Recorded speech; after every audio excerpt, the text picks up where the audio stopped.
యథార్థవంతుల ఎడల నీవు ఎడబాయక కృప చూపి, గాఢాంధకారము కమ్ముకొనగా వెలుగు రేఖవై ఉదయించినావు. నన్ను నీవు విడిపించినావు, ఇష్టుడనై నీ నడచినందున. దీర్ఘాయువుతో తృప్తిపరచిన సజీవుడవు నీవేనయ్య. మా హృదయములో ఉప్పొంగెనే కృతజ్ఞతా సంద్రమే.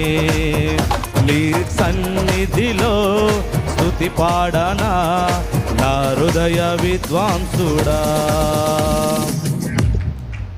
నా కోరిక నీ ప్రణాళిక పరిమళించాలని, మా ప్రార్థన